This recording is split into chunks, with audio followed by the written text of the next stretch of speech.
kemudian belanja diskon Indonesia dan retail epic sales. Nah, pemerintah juga memberikan stimulus Natal dan Tahun Baru.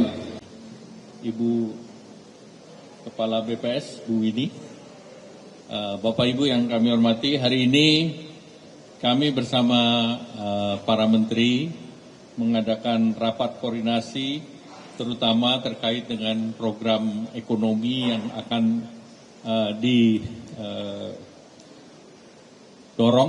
untuk bisa dilaksanakan sampai dengan kuartal keempat tahun ini. Pemerintah optimis bahwa pertumbuhan ekonomi 5,2% insya Allah bisa dicapai. Oleh karena itu sesuai dengan arahan Bapak Presiden, tadi para menteri berkumpul untuk mengecek program-program unggulan Bapak Presiden. Nanti Ibu akan menjelaskan mengenai inflasi yang hasilnya baik dan juga PMI manufaktur yang masih dalam ekspansi di 50,4, kemudian juga terkait dengan surplus daripada ekspor yang sebesar 5,49 miliar US dollar. Nah, pemerintah telah terus mengecek dan mendorong program akselerasi di tahun 2025 yaitu 8 program. Magang fresh graduate sudah sistemnya siap kerja sudah siap dan ini mulai saat sekarang sampai dengan tanggal 15 nanti itu adalah upload daripada demand side. Jadi perusahaan-perusahaan baik itu BUMN, perusahaan swasta yang tergabung dalam Kadin, Pak Menteri Bappenas, sini Pak, untuk temenin BPS penting. Ya, Pak Menaker. Jadi yang program dari magang sudah siap. Dan kali ini perusahaan-perusahaan masuk di dalam sistem siap kerja dan sistem ini akan dibuka untuk pendaftar pada tanggal 15 Oktober.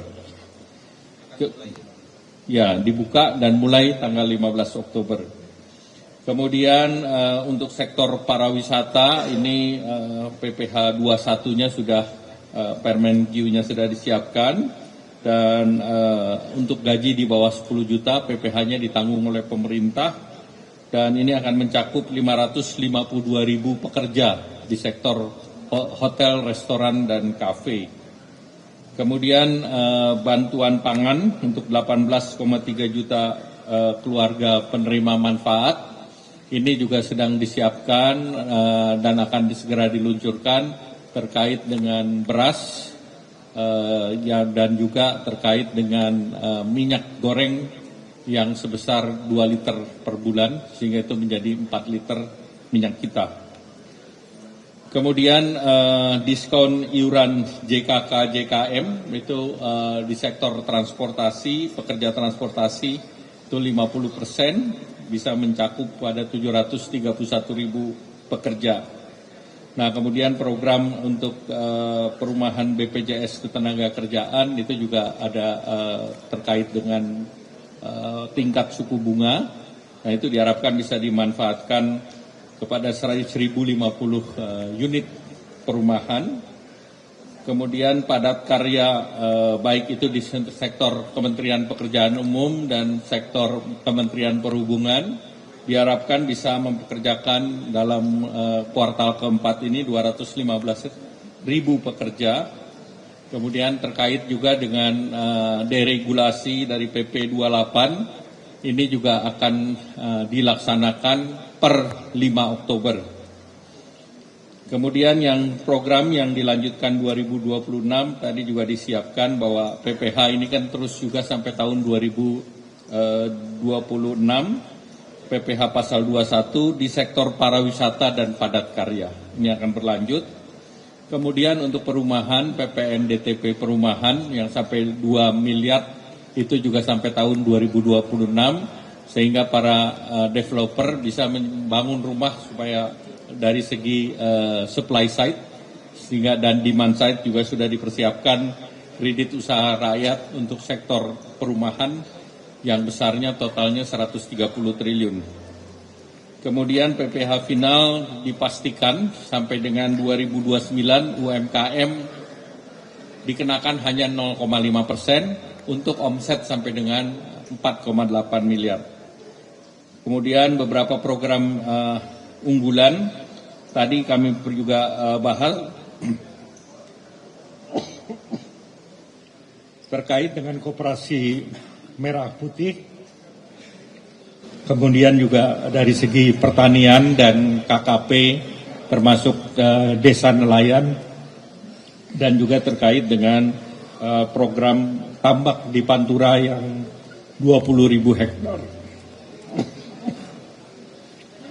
Kemudian pemerintah juga mendorong akselerasi belanja kepada 12 KL dan juga optimalisasi program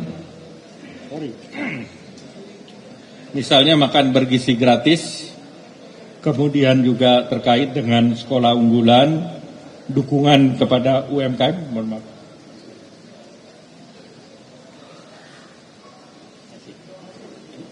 Kemudian juga terkait dengan program-program UMKM. Pemerintah akan memberikan stimulus tambahan penebalan di kuartal keempat. Arahan Bapak Presiden bahwa bantalan daripada stimulus tambahan itu untuk sampai dengan desil keempat atau menjangkau lebih dari 30 juta keluarga penerima manfaat, plus juga yang terkait dengan pekerja. Ini sedang difinalisasikan dalam 1 minggu ke depan. Selain itu juga event-event retail yang sudah diumumkan terkait dengan Harbolnas tanggal 10 sampai 16, itu diperkirakan UMKM yang terlibat itu bisa meng-create demand sebesar 35 triliun rupiah. Kemudian belanja diskon Indonesia dan retail epic sales. Nah, pemerintah juga memberikan stimulus Natal dan Tahun Baru.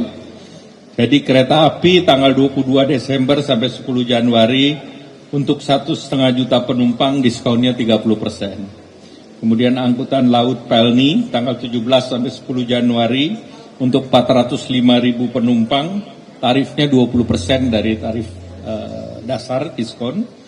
Kemudian ASDP dari 22 Desember sampai 10 Januari, targetnya 227.000 penumpang dan 491.000 kendaraan, yaitu diskon jasa di pelabuhan. Nah, PPN-nya ditanggung pemerintah dengan diskon fuel charge dan harga aftur.